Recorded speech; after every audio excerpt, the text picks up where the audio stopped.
refutando o pré-tribulacionismo. E Yeshua respondendo, disse-lhes: Acautelai-vos, que ninguém vos engane.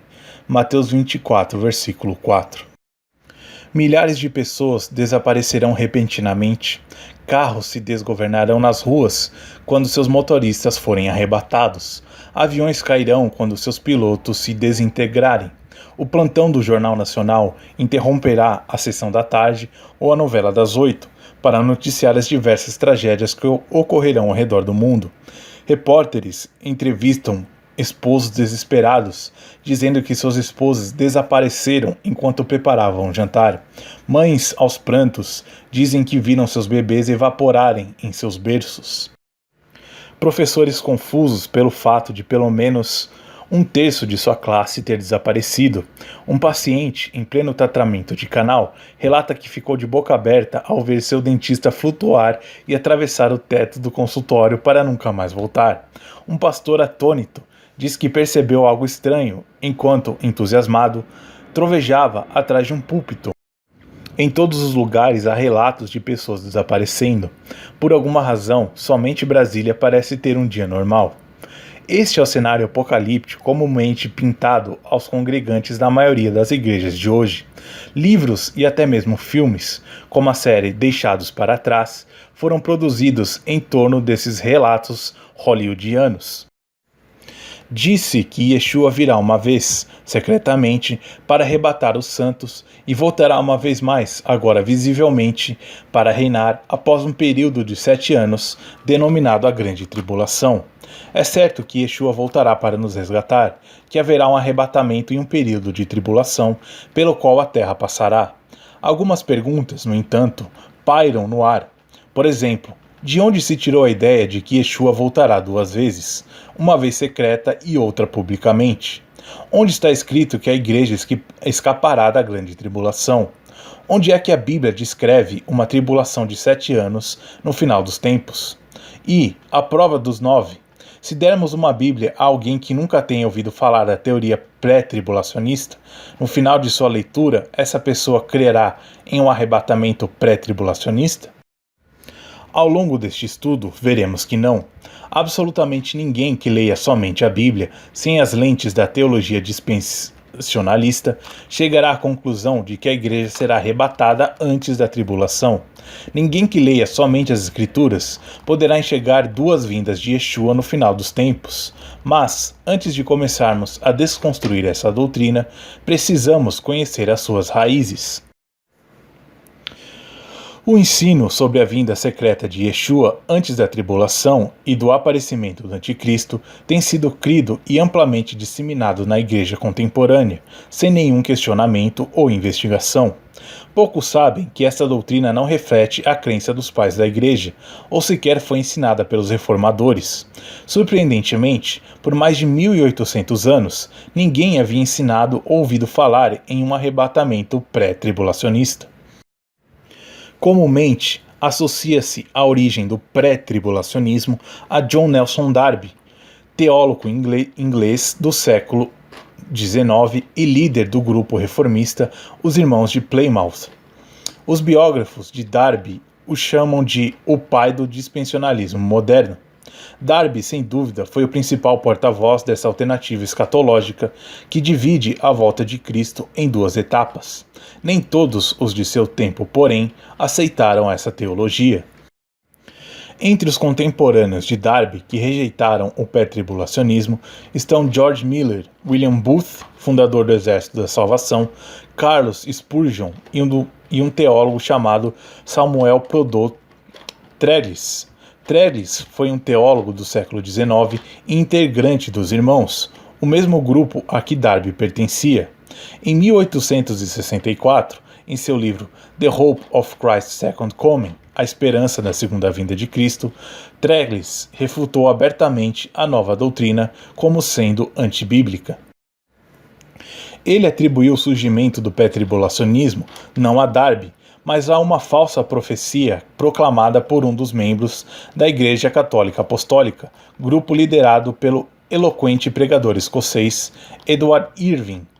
A profetisa em questão era uma jovem de 15 anos chamada Margaret MacDonald. Na primavera de 1830, na cidade escocesa de Port Glasgow, Margaret recebeu uma profecia em que um grupo seleto de cristãos era arrebatado durante uma vinda secreta de Cristo. A profecia foi preservada na íntegra em uma obra intitulada Memoir, Memórias, escrita por uma testemunha ocular dos acontecimentos, o médico e pastor escocês Robert Knowlton. Na obra, Knowlton atesta que essa menina de 15 anos, chamada Margaret, foi a primeira pessoa a dividir a vinda de Cristo em duas etapas. Edward Irving também perguntou a doutrina de um retorno secreto de Cristo. É incerto qual a relação entre a teologia de John Darby, a profecia de Margaret MacDonald e os ensinos de Edward Irving.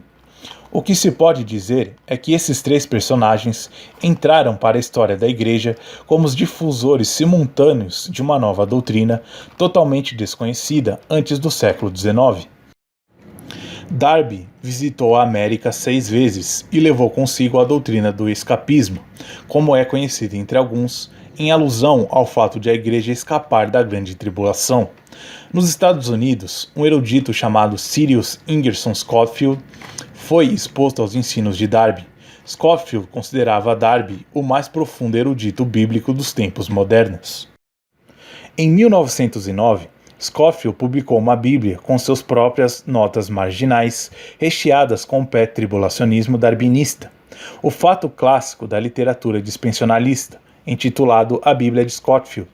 A Bíblia de Scofield é, sem dúvida, a maior responsável pela disseminação da doutrina do escapismo nos Estados Unidos e, consequentemente, nos países evangelizados por missionários americanos, entre eles o Brasil.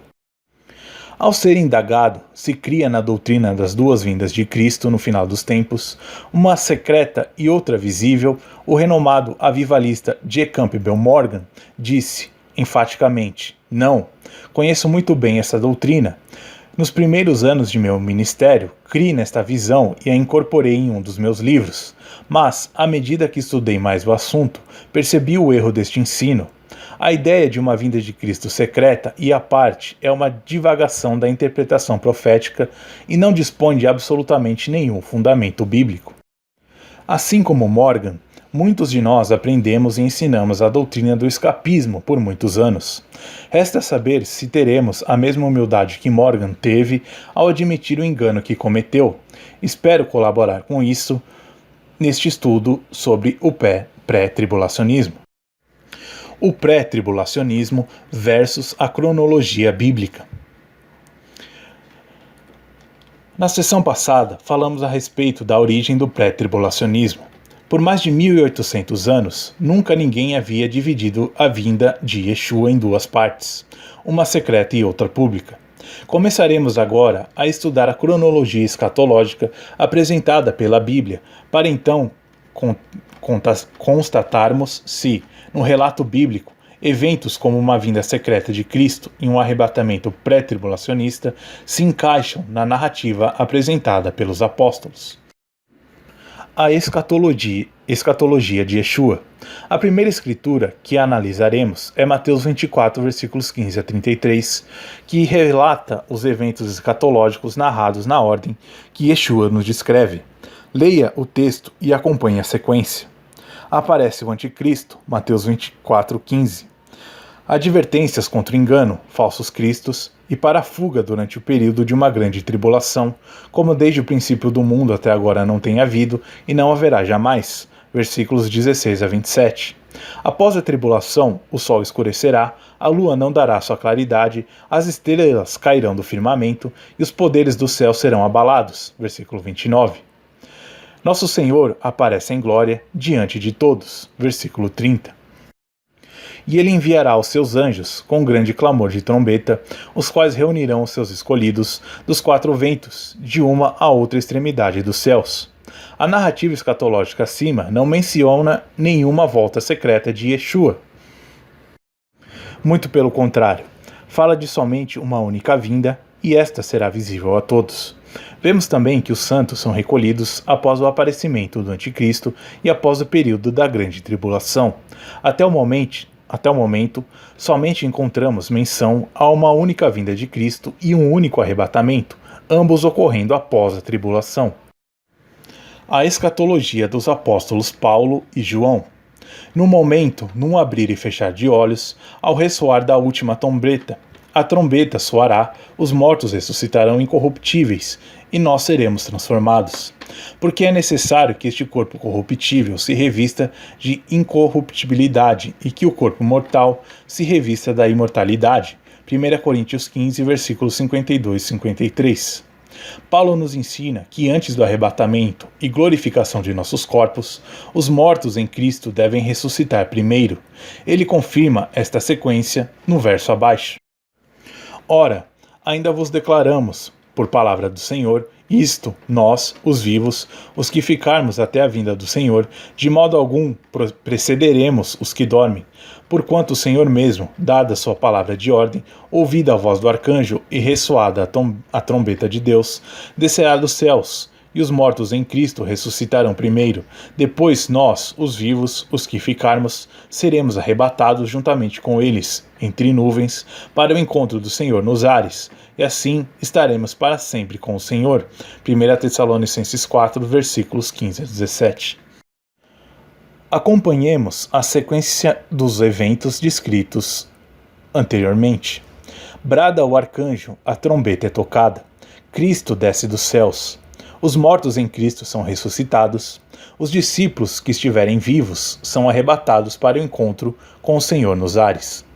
De acordo com a passagem, Cristo volta de maneira nada discreta, com grande brado e ao som de trombeta. É um evento que será visto por todos.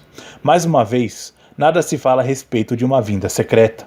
Em segundo lugar, de acordo com Paulo, antes que o arrebatamento ocorra, os santos que já morreram em Cristo precisam ressuscitar primeiro.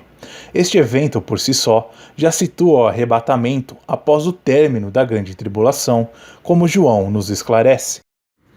E vi tronos, e assentaram-se sobre eles, e foi-lhes dado o poder de julgar, e vi as almas daqueles que foram degolados pelo testemunho de Yeshua e pela palavra de Deus, e que não adoraram a besta, nem a sua imagem, e não receberam sinal em suas testas, nem em suas mãos, e viveram e reinaram com Cristo durante 1000 anos.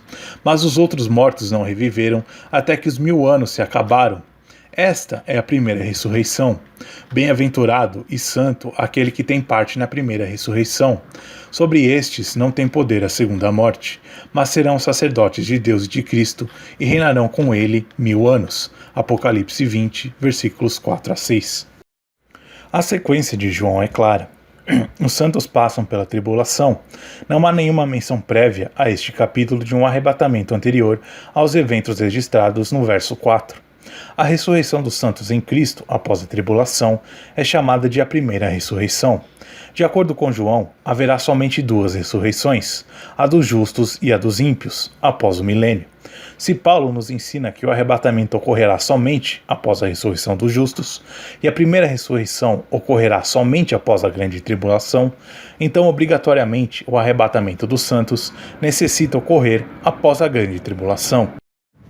Não há nas Escrituras nenhuma menção a 2 vindas de Yeshua, uma secreta e uma pública, e a um arrebatamento que preceda a tribulação. Ambas as coisas aparecem na Bíblia como um evento único, após a tribulação. Na sustentação de seu postulado, o dispensionalismo contradiz a cronologia escatológica claramente exposta no texto bíblico.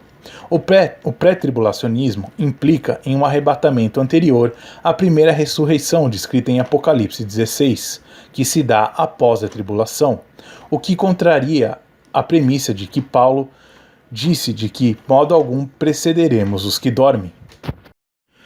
Proeminentes ministérios pré-tribulacionistas defendem uma teologia que aparentemente favorece o povo judeu e o Estado de Israel.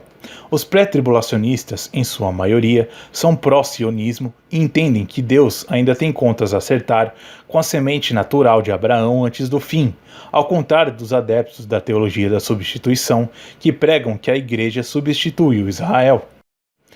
Ironicamente, Este favoritismo termina no início da Grande Tribulação que, de acordo com o dispensacionalismo, durará 7 anos.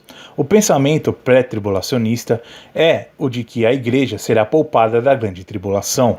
Ela será recolhida da terra e somente a partir de então é que Deus passará a lidar com Israel. O pré-tribulacionismo dita que enquanto a noiva desfruta do noivo nas regiões celestiais, os judeus e mais um bando de crentes meia-boca estarão na terra fritando no óleo da ira de Deus por 7 anos. Em primeiro lugar, como explicado em O Pré-Tribulacionismo versus a Cronologia Bíblica, não há evidências bíblicas que embasem a crença de que o arrebatamento dos santos se dará antes da tribulação. Em segundo lugar, as Escrituras nos ensinam que Cristo reconciliou judeus e gentios em um só corpo, por meio da cruz, Efésios 2, versículos 11 a 22. Para o Senhor há somente um povo e não dois, o Israel de Deus, formado por judeus e gentios que foram salvos da ira divina pelos méritos de Cristo.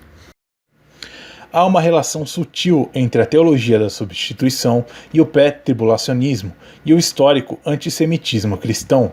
Ainda que, a princípio, o pré-tribulacionismo favoreça Israel, no final acaba deslizando no mesmo lodo de antissemitismo que sucumbe o substitucionismo, ao criar um apartheid teológico que eleva a Igreja acima dos judeus e desfavoreça Israel no final dos tempos, sem nenhum embasamento bíblico. Se todos nós, judeus e gentios cristãos, clamamos ter Abraão como pai, Romanos 4,16, por que então há entre nós aqueles que se comprometem com uma teologia contraditória que decreta nossa independência da comunidade de Israel, arrogantemente crendo que o Messias virá somente para a Igreja, como se tivéssemos algum privilégio com relação aos judeus? Não encerrou Deus a todos debaixo da desobediência, a fim de usar de misericórdia para com todos? Romanos 11:32. Onde então se embasa tamanha jactância? Quanto à pretensão, fora aos gentios que foram dadas primeiramente a adoção e a glória, e os pactos e a promulgação da lei, e o culto e as promessas? Romanos 9:4. Não. Quando nossos antepassados ainda estavam adorando ídolos, os judeus já há muito tempo eram os guardiões dessas verdades. Trocou Deus de povo ou rejeitou os judeus? Não. Romanos 11, versículo 1. Por que, então, tamanha jactância que eleva a Igreja a um nível de favorecimento com relação ao povo de Israel?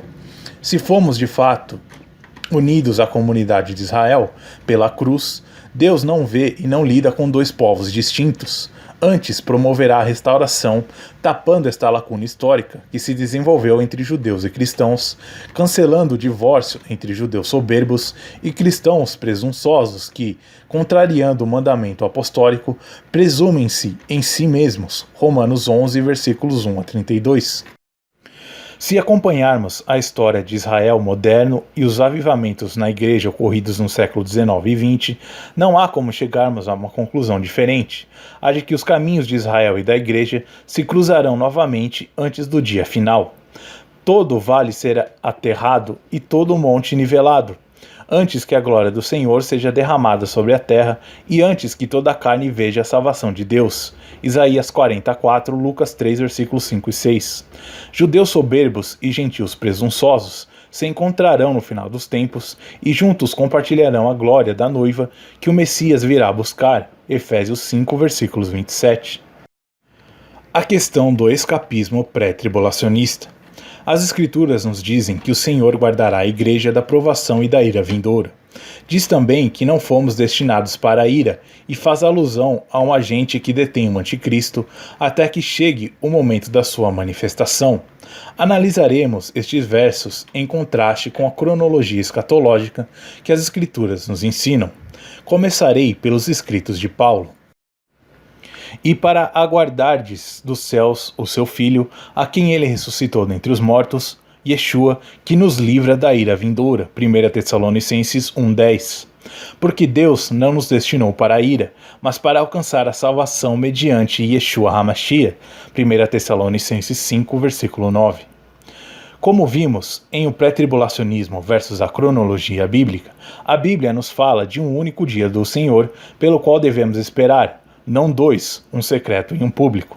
Também nos ensina que este dia do Senhor ocorre depois do aparecimento do abominável, 2 Tessalonicenses 2, versículos 1 a 4, Apocalipse 16, versículos 14 a 16. Mostra-nos uma única ressurreição dos justos após a tribulação. Consequentemente, mostra-nos um único arrebatamento após a tribulação. Somente podemos concluir que a ira a que Paulo se refere certamente não é a grande tribulação, e sim a punição dos ímpios ou o juízo final. Esta foi a interpretação da Igreja por 1830 anos. O dispensacionalismo pré-tribulacionista cria uma interessante relação entre o Anticristo e o Espírito Santo, como veremos abaixo. Com efeito, o mistério da iniquidade já opera e aguarda somente que seja afastado aquele que agora o detém, 2 Tessalonicenses 2, versículo 7. Baseados nesse versículo, o pré-tribulacionismo afirma que o Espírito Santo está impedindo a aparição do Anticristo. Por lógica, sendo a igreja arrebatada, o Espírito Santo se retirará da terra, abrindo caminho ao iníquo que agora poderá devorar a terra, visto que os santos já foram retirados para serem preservados de seu furor. O problema óbvio com esta doutrina é que haverá convertidos na terra durante o período da tribulação. Apocalipse 7, versículos 9 a 14, Apocalipse 13, versículo 7, Apocalipse 14, versículos 12 e 13, Apocalipse 20, versículo 4. Portanto, o Espírito Santo estará na terra, a não ser que algum teólogo pré-tribulacionista queira se aventurar em um debate de como as pessoas se converterão neste período sem serem convencidas do seu pecado pelo Espírito Santo, e como serão crentes genuínos fiéis até a morte sem serem batizados com o Espírito Santo. Além de violar a cronologia bíblica anteriormente discutida, o pré-tribulacionismo comete uma atrocidade ainda mais grave. Nega aos santos da tribulação o status de igreja.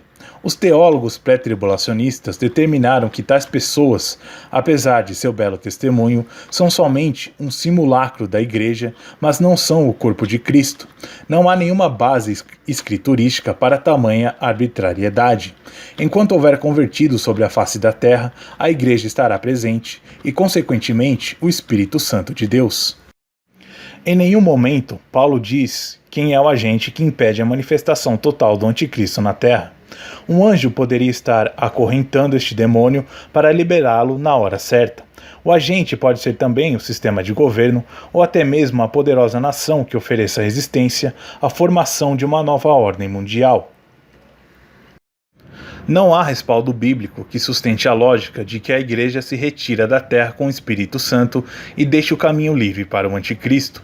Toda essa retórica surgiu de uma mera conjectura que com o tempo tomou força de doutrina. Um outro verso comumente usado pelos pré-tribulacionistas é: porquanto guardaste a palavra da minha perseverança, também eu te guardarei da hora da provação, que há de vir sobre o mundo inteiro, para pôr à prova os que habitam sobre a terra. Apocalipse 3, versículo 10. Em primeiro lugar, temos que lembrar que esta palavra foi originalmente dita à igreja em Filadélfia. A promessa era de que o Senhor aguardaria da provação que viria sobre o mundo. A igreja em Filadélfia não foi arrebatada. Guardar da provação aqui indica a proteção sobrenatural durante a tribulação e não um arrebatamento. Do mesmo modo, será com parte da igreja no final dos tempos.